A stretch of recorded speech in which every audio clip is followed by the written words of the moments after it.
Yo, what's shaking, everybody? Welcome to it's not really breaking news edition of the Orangebloods Texas Football Channel. It is more of I don't know, I guess it's a post press conference breakdown from Steve Sarkeesian. He just addressed the media at Big 12 Media Days. Welcome to everybody who's jumping into the chat. Welcome to the show. Do us a solid. Like this video, subscribe to the channel, get notifications, do every single thing that every single video on YouTube asks you to do. We want that stuff too. Absolutely smash every button available to you, except for that thumbs down button. Steve Sarkeesian did just meet with the media for Big 12 Media Day. He's got a breakout session with the media scheduled in about 15 minutes, so you'll still continue to see and hear a lot of things that Steve Sarkeesian says today while in the Metroplex for Big 12 Media Day. Things that stood out today for me in the press conference, and by all means, send your super chat questions in, contribute in the chat. We will get to those. He spoke a lot about depth today. It's interesting. There wasn't a single headline, I think, that came out of the 15 minutes he answered questions on the podium. There wasn't a single, nothing's leading, the major news organizations tonight based off of a gotcha soundbite that Sarkeesian gave. If you ask me the thing that stood out to me the most today, there were two things. One, he was specifically asked about whether or not the expectation this season was to win the Big 12 championship, right? Somebody laid that grenade in front of him, and Sarkeesian kind of kicked the grenade back towards the reporter. He said, rather than saying, yes, we expect to either be in Arlington for the Big 12 championship game or to just outright win it, he said, we expect to be a tough, aggressive football team.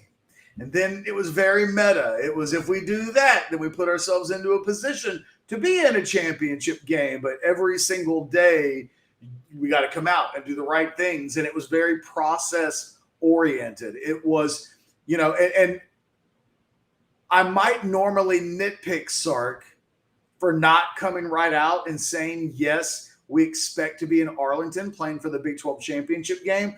That is the expectation of the fan base. That is the expectation of the entire football program. I don't know what's wrong with just saying, yes, we expect to be there. But in the vein of the way he answered his question,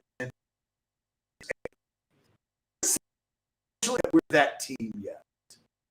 So we got to be Mondays. We got to be good on Tuesday. We carry all 7 days a week leading to Saturday. And then on Saturday, we have to perform at a level. And if we do those things, we'll have the opportunity to be in Arlington for a Big 12 championship game. You could almost hear him speaking to his team in that answer. Process.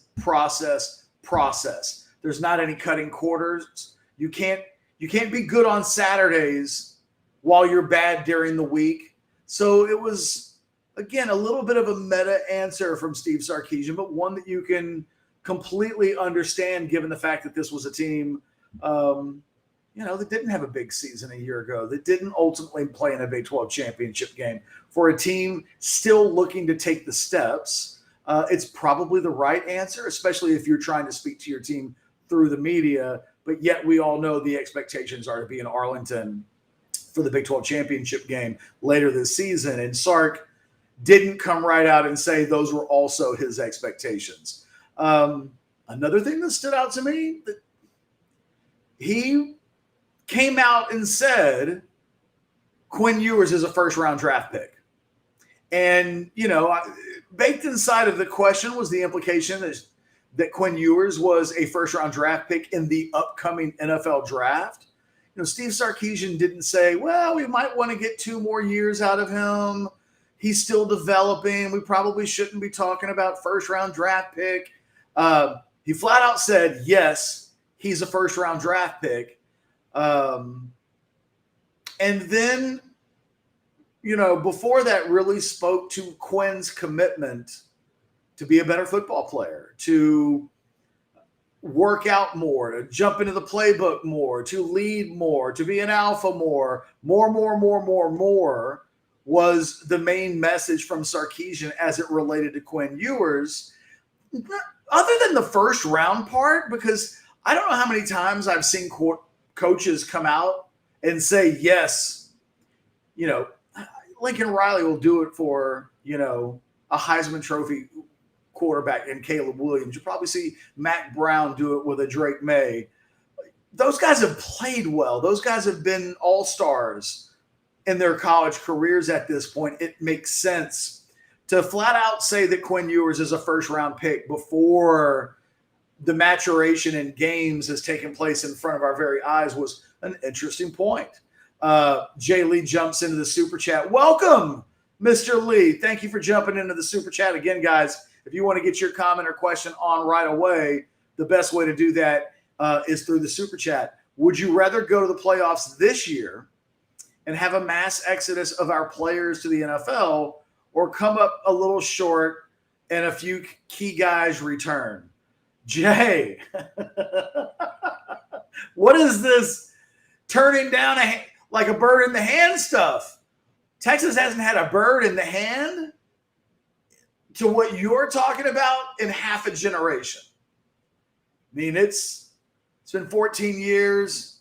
I think the technical definition of a generation is 33 years. It's been a long time.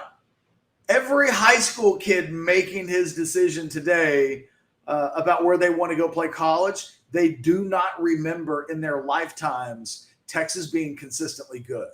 So if Texas can make the playoffs this season, even if it means you take a little bit of a step back next year because maybe you lose more guys in the NFL than you otherwise would, you didn't, in your question, you made no guarantee of, will they make the playoffs next year? Like, is there some sort of trade? No, I'll take the bird in hand. I'll take the playoffs this season.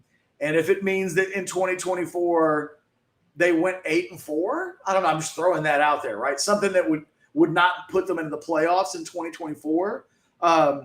Yeah. Being in the playoffs this year means you're one of the 4 best teams in America. It means you probably won the Big 12. There's almost nothing that would get me to turn that away. If I'm in charge of accepting wishes or prayers or anything or questions, yeah, I'll go to the playoffs this year. I'll deal with the NFL and the departures, and whatever happens in 2024 happens. You've at least got that 2023 success in your hip pocket. Texas could dearly, dearly, dearly use that. Chris Harrington and Dez jumps into the super chat. What up, Dez? Good to see you out in the crowd today. Talking about Quinn Ewers says he's a first-round draft pick unless he stinks it up. Dez, you're probably right. You've been right a lot in the chat the last couple of days. Good job on being right, Dez. You and I were more in lockstep than I think sometimes you think we are. Chris Harrington says Quinn isn't an alpha, and we don't need him to be that. We need him to be a warrior on the field, a general on the field. You can't make him something he's not, and that is okay. Chris, I feel what you're saying. I would say this. Dudes that are warriors on the field and generals on the field, those are alphas. Maybe it's not the textbook definition of alpha. Maybe it's not quite Sam Ehlinger alpha. It's a lot of Sam Ehlinger alpha, though. But I'm with you. Like, Texas needs Quinn Ewers to be really good.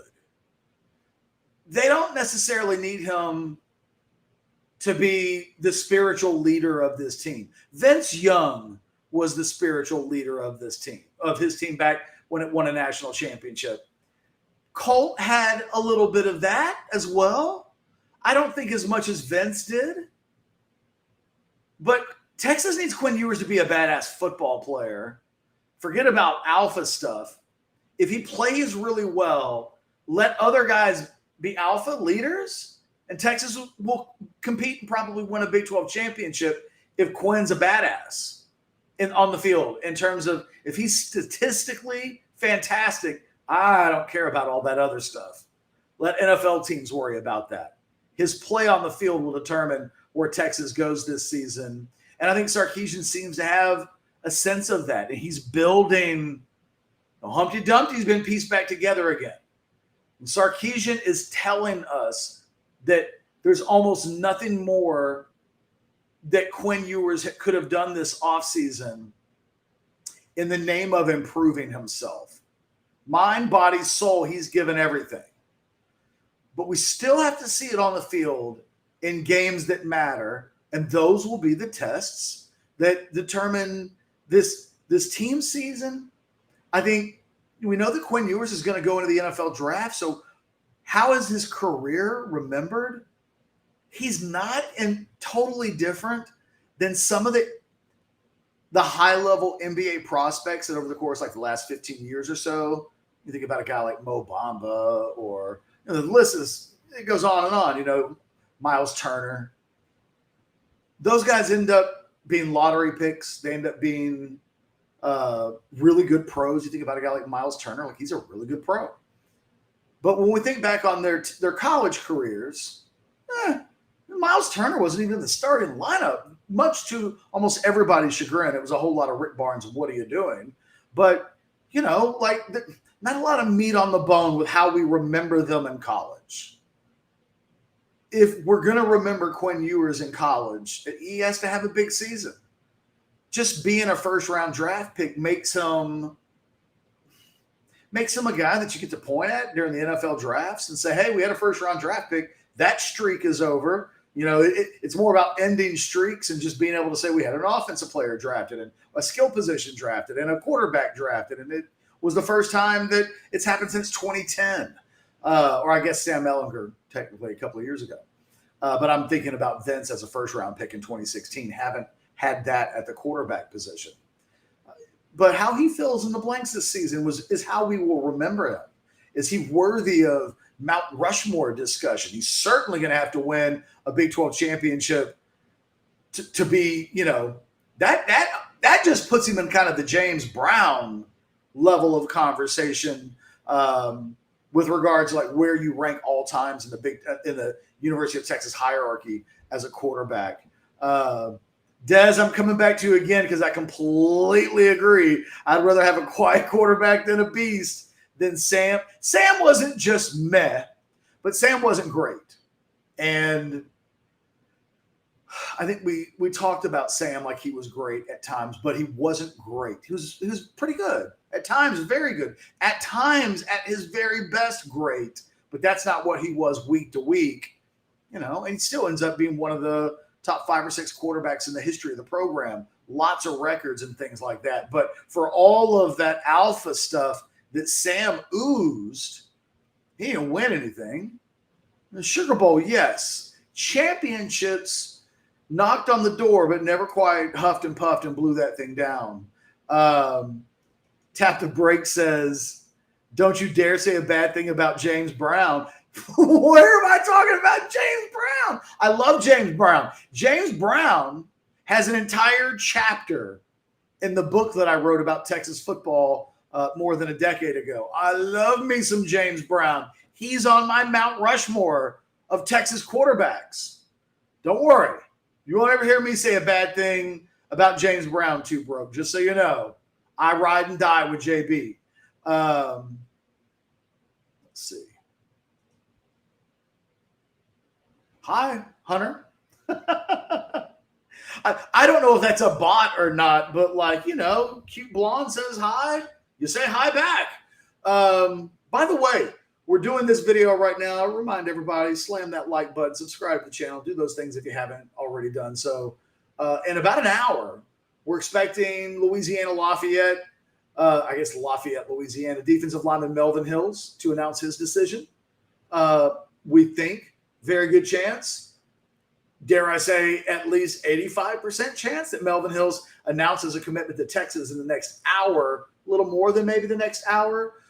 We had heard 5 o'clock. It's kind of what we're thinking, but nothing ever final was told, conveyed to us. So we're thinking 5-ish. Just FYI, we almost certainly, when we wrap this video up in just a little bit, we'll be coming right back in about an hour to do the Melvin Hills video.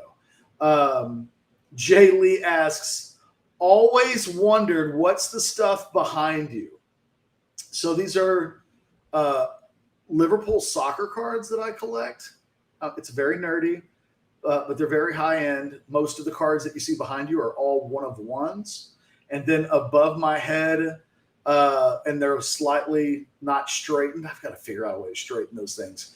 They're paintings by the late Robert Hurst, who was a dear friend of mine, who was a fantastic artist. It's Sadio Mane, Virgil van Dijk, Kenny Dalglish, Graham Souness. From left to right, the way you see them on your screen, it's Souness, Kenny Dalglish, Sadio Mane, Virgil van Dijk, and the paintings above me. Anyway, there you go. Gigi Abraham says, do I want to amend the book that I wrote? I don't think so. I actually like the way that it came out. It was a different book. It was the Die Hard Fan's Guide to Texas Football. It had a barcode and everything. You could buy it at stores and scan it across. Like that's to me the difference between like a real published author and someone who writes a book, because anybody can write a book and then like pay a publisher to print the book. Does the book have a barcode? My books had barcodes. I'm proud to say it. They were for 2 days. My book, GG, in 2008 was an Amazon.com bestseller. Seriously, for 2 days, I was an Amazon bestseller, which means my book was an Amazon.com best-selling. Can't say it was a novel, but it was a book. Jay says, no Salah. I have a painting and directly in front of me, which I'm going to be replacing with a TV soon, of both Mo Salah, Sadio Mane, and Bobby Firmino. It's all 3 in 1. I've got a Jurgen painting over there. I've got 6 Liverpool paintings in all. Ben says he still has the book in his bathroom.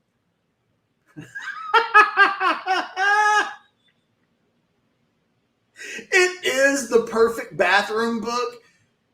It bothers me to just slightly, like how long is that book? But you might need to wipe it down. Get some wipes and at least just go over the exterior of the book.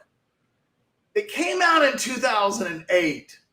And if it's been in your bathroom for 15 years or even half that, kind of gross. Just throwing that out there. Let's see. Ben says he's read the book. I appreciate that. He rereads it.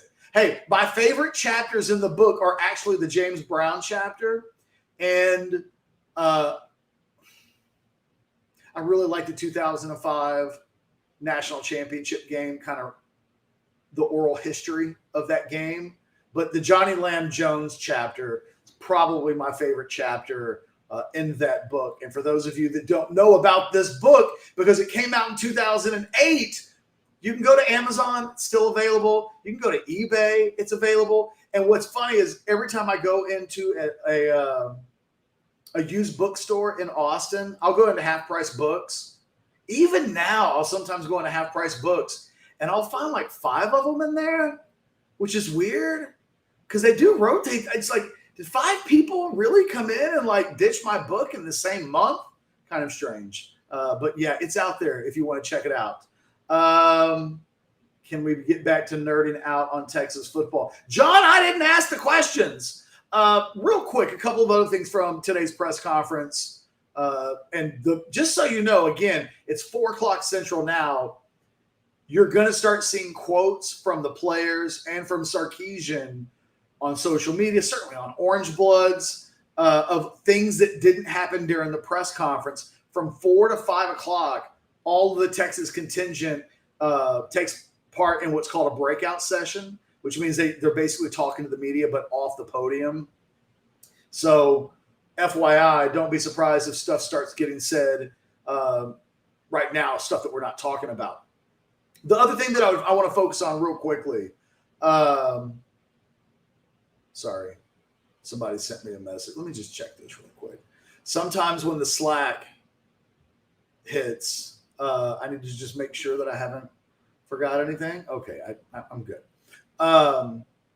Sarkeesian talked a lot about his depth today, and that what he likes most about this team is that not just in one position does he feel like he's got a good starter, but he mentioned that he thinks really and truly at every position that his backups are almost as good as his starters.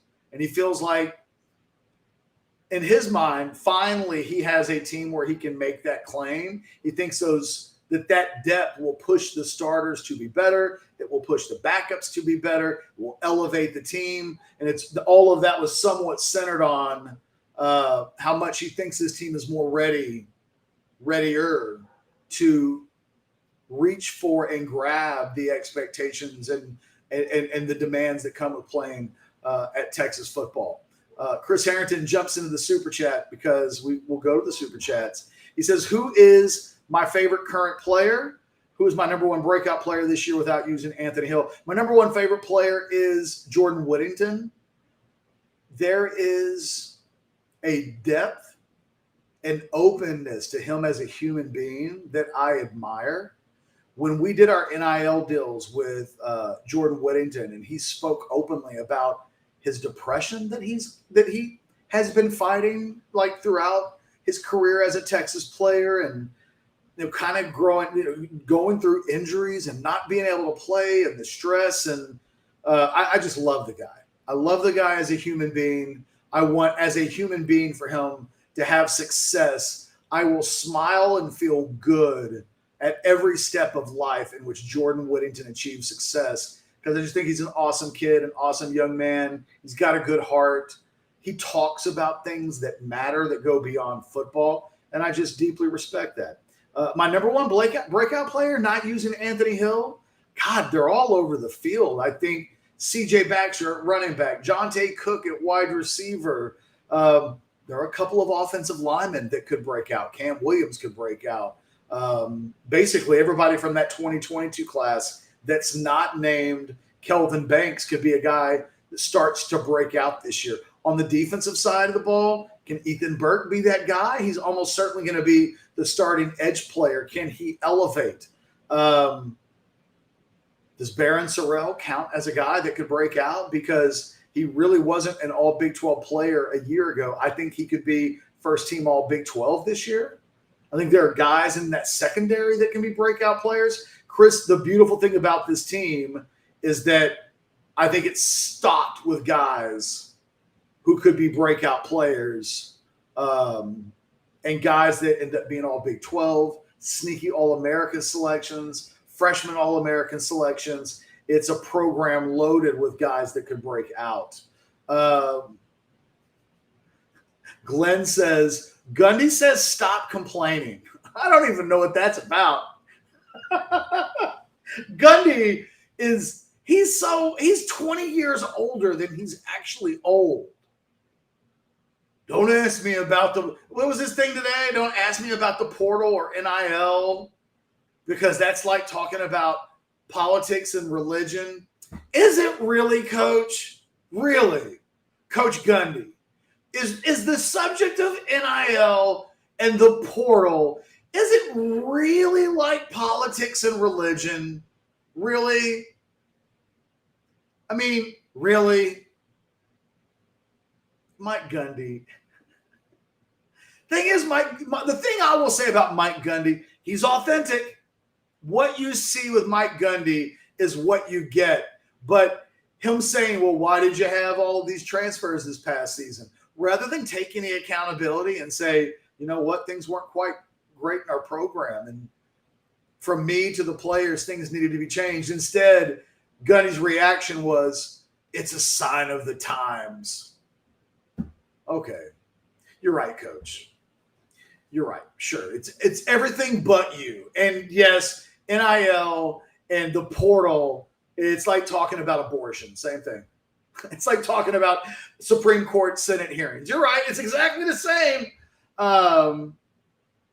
Rodolfo says he doesn't know that I had a book. Because, Rodolfo, you were a toddler when it came out, just so you know. Do I have the book nearby? What I should have is Blake take a screenshot of the book being sold on Amazon.com for like $1.07.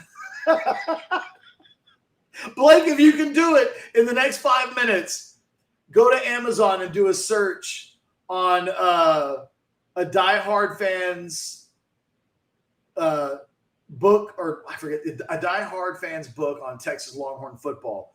You do that search, you'll find the book, and we can show everybody what it looks like. If you take a screenshot of how much you can buy it for, I'm telling you, it's like $2 on Amazon. John wants to know why Ryan Watts doesn't get much love. I love how he plays his position. Dude's also a beast. John, I agree with you. I'm always giving Ryan Watts love. I think he's got a chance. I think he would be a guy on this team that I think's first team all Big 12 good. If I was doing a all Big 12 preseason team, Ryan Watts would be on my first team all Big 12. Okay, Blake, let everybody see it. Just there it is. Right. Wow. Look, you can. People are selling the book for a lot of money. This is the book that I wrote, 4.3 stars. You bastards that didn't give me 5 stars. There's a Kindle edition for $14.99. Or you can buy it for $37.14 paperback. I don't know if that book's worth $37.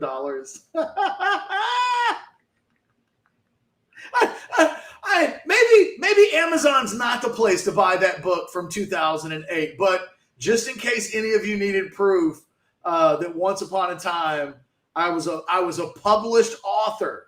See, I'm not just some hack that runs an internet website and did a radio show and did some TV back in the day. I am an esteemed Amazon.com best-selling author. And my books cost $37 used. Apparently, I don't know, they're collector's edition. I didn't know that they existed in that format. By the way, Jess, just wanted to support Hookem. Thank you, brother. I appreciate it, man. Thanks for hanging out. Thanks for watching.